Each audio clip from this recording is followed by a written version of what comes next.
Hello, and welcome to another edition of Hooked on Health.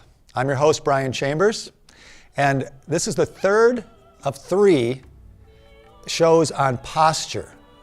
In the first show, we talked about standing posture and about how to put together your feet, ankles, knees, hips, shoulders, head, to have really good alignment, reduce wear and tear on your body, and feel better and function better. In the second episode, we talked about sitting posture, which is so important to so many people because so many people spend their day at a desk working at a computer. Today, we're going to talk not exactly about posture in terms of your day-to-day life, but we're going to talk about an incredible technique for correcting posture.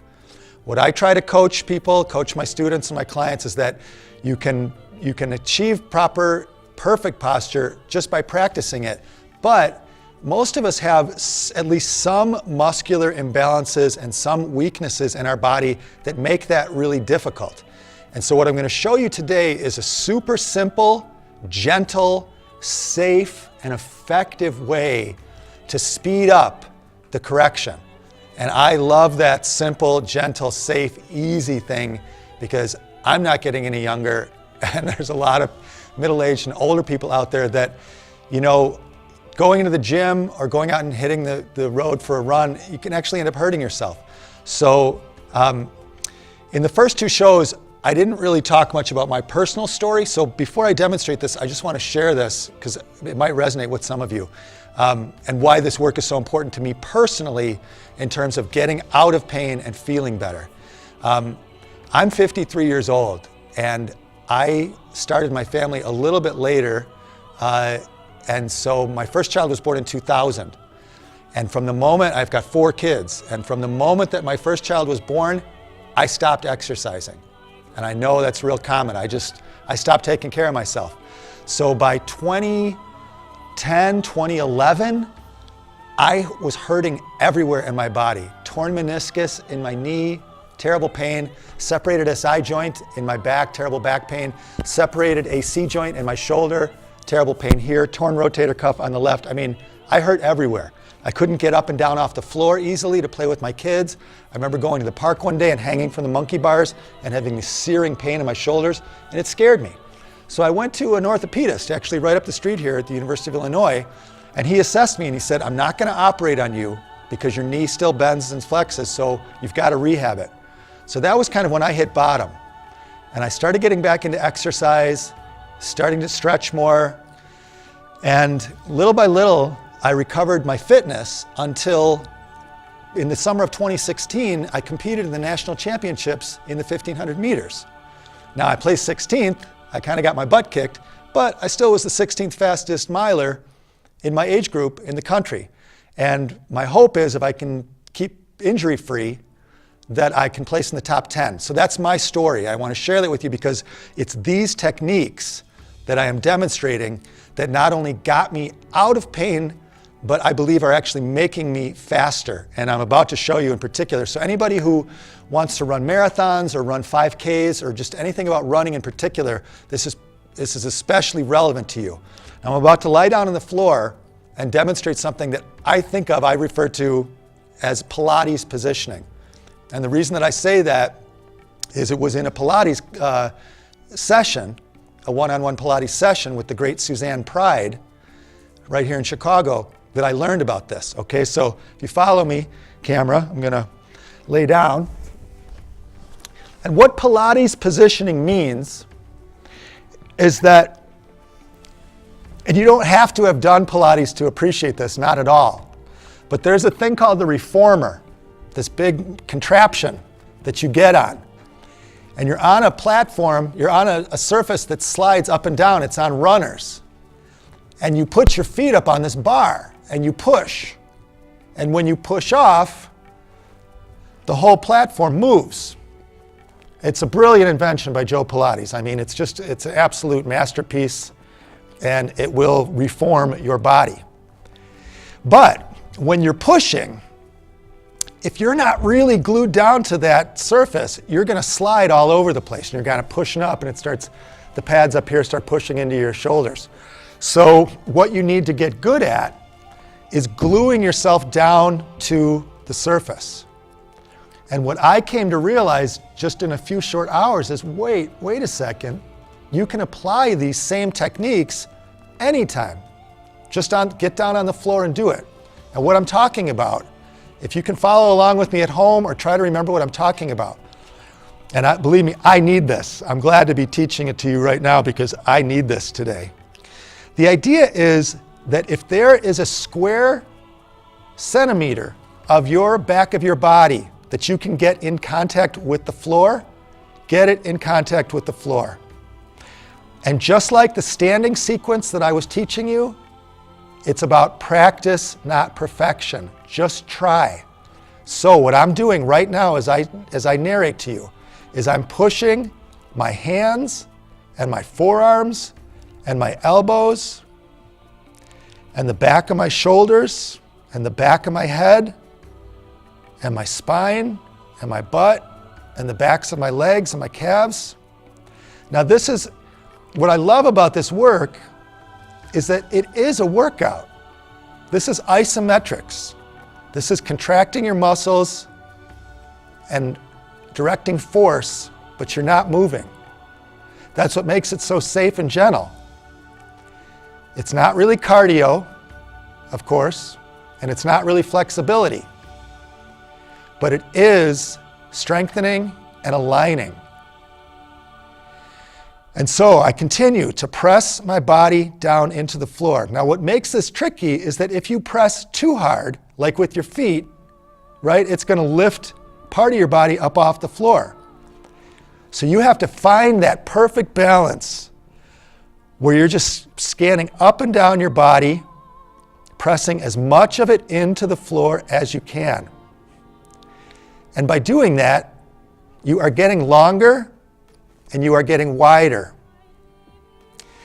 Now, a few tips about this, especially when it comes to the shoulders, is what you're striving for is to have that collarbone go directly out.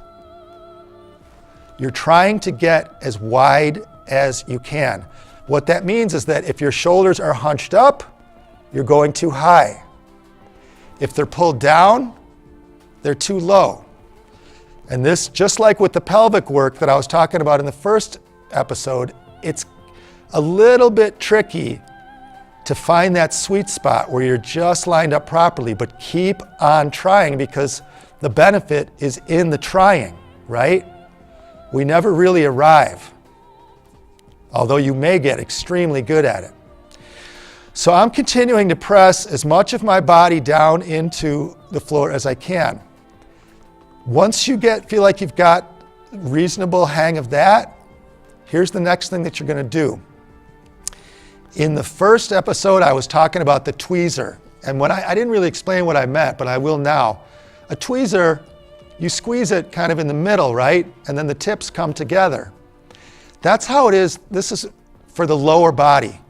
You are using the upper inner muscles of your thighs to squeeze together and all the way down to the feet. This is extremely powerful isometric exercise. I mean, my legs are starting to shake from the exertion of it. And like I said, I can run a mile in 5.5 minutes. I can run a marathon. This stuff is hard. Now, this is such valuable technique if you're willing to practice it. We get a close-up on my feet.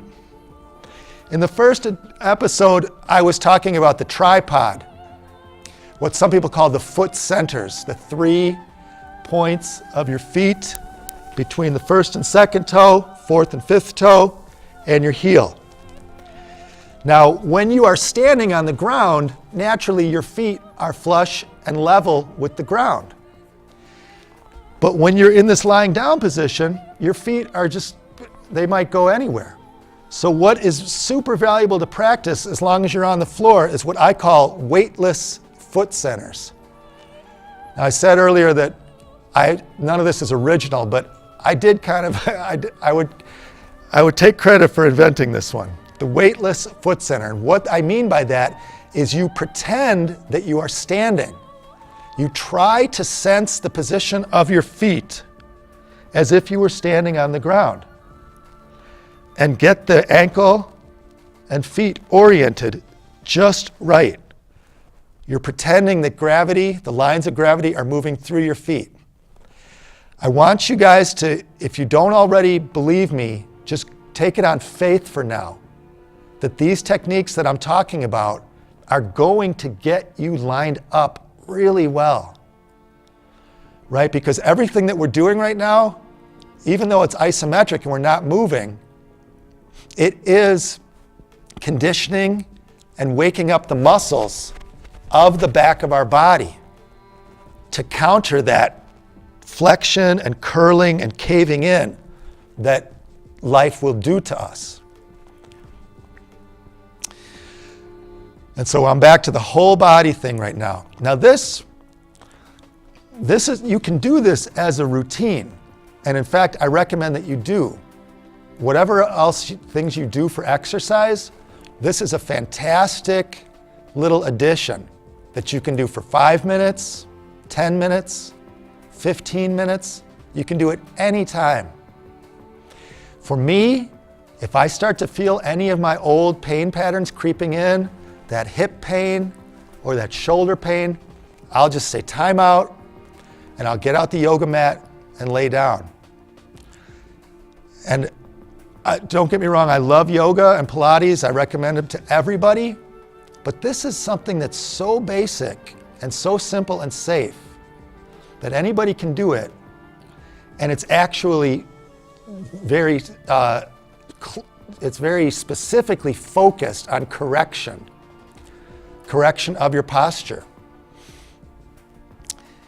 So just by lining yourself up, you're getting longer, you're getting wider.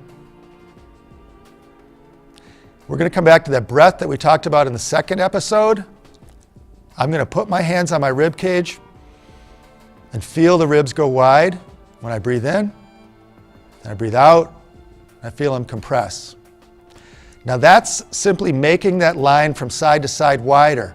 Here's another element of the dimension of breath, though, that I will introduce you to now. In addition to going wide side to side, when you breathe in, there is an imaginary line that you can trace, and it runs from behind your sternum, right? Your sternum means your breastbone. And so imagine right behind that bone, and I'm going to roll on my side just for a sec, and then down to where the last thoracic vertebrae is. Don't get bogged down by the anatomy. It's where the backbone starts to curve into the lumbar spine. More or less, you'll find it. And when you breathe in, that line gets longer too. So I was saying before that I'm not an advocate of belly breathing. Not really. You want to go wide in the ribs, and you want to go wide front to back. This is gold, I promise you. If you can work with a therapist who's familiar with breath mechanics, learning how to deepen yourself front to back can correct a lot of spinal issues. Now again, I got to pull out the asterisk on that I am not diagnosing, prescribing, treating, curing anything. This cannot be construed as a treatment for back pain, but I'm telling you that the science is there, and I'm saying very conventional things that most physical therapists and orthopedists will tell you. If you understand the mechanics of your body and apply them, you are going to feel better, you're going to function better, you're going to last longer.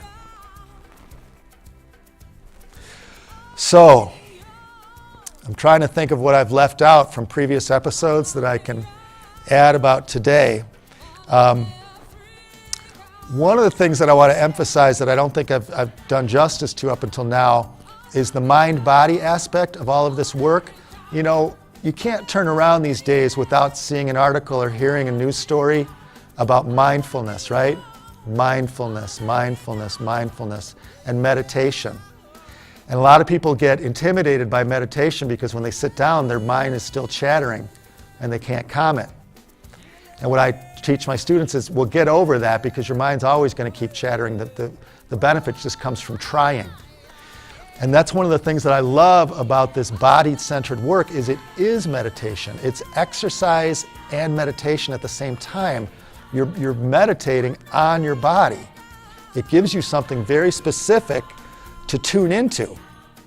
And what better thing to tune into than your physical body and your physical function with this very loving, gentle attitude. So for 5 minutes, 15 minutes, it gives you something very useful to center yourself, calm yourself down, ground yourself. And the more tuned in you get, the better you get at it, so that this is something you can do anytime. Now, you might not be able to lie down on the floor anytime, but the standing and sitting aspects of this, anytime. Standing in line, waiting for the train, anytime. So I highly recommend it.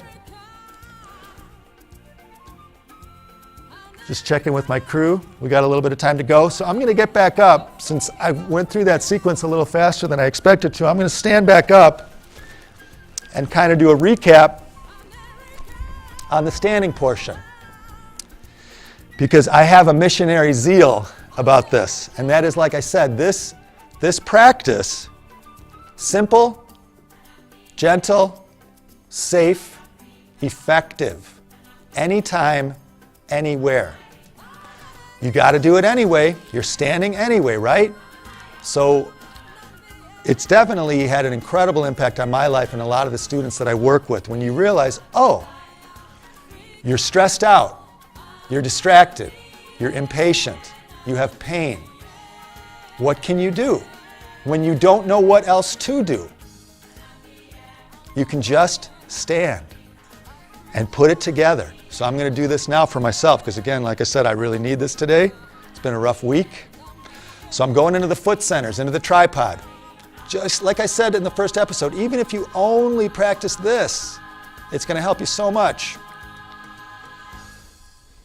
The 3 points on both feet. Now I'm trying to feel for that stirrup that's pulling my ankles up, nice and balanced on either side. Now I'm going in. Now this is what I learned from the Pilates teachers, is how to engage the muscles in the upper inner thigh without clenching your butt muscles.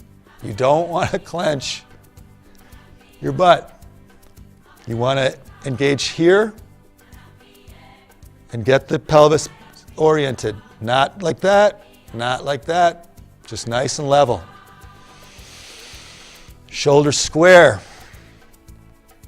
This is my personal hardest thing to remember. I tend to go like that. I think a lot of people do. So that's what's interesting about this work, is that when you start to really get a feeling of it, you're like, holy mackerel, this is so different from how I usually stand. And it's very energizing. What I love about this type of work is it's calming and energizing at the same time. I have a tendency, I want to go like that. So this is like a classic yoga, right? Classic yoga, but to me it's like yoga plus, because typically I don't think people practicing yoga are really putting all of these components together. And to me you're missing out if you don't put them all together. Head up and back, shoulders square. Right now I'm focused in, for me, this other trouble spot, creating that length, that distance between the hip crest and the bottom of the ribs. Long, long, long. And if you have hip pain, low back pain, groin pain, this is real common. It's called the psoas muscle. It's a very common culprit, the psoas muscle. Remember that one. Big culprit in back and hip pain. And very difficult to stretch. It doesn't really want to be stretched too much. That just aggravates it. So often the hip flexor issues, the therapist will give you these kind of lunging stretches. But that, for the psoas muscle, that can very easily irritate it. So again, it's not that you don't want to do exercises with big moves and exert yourself, definitely, but this is a foundation. Safe and effective. So I urge you, practice it. That's another show for us today. Thanks very much for joining us, and we'll see you next time.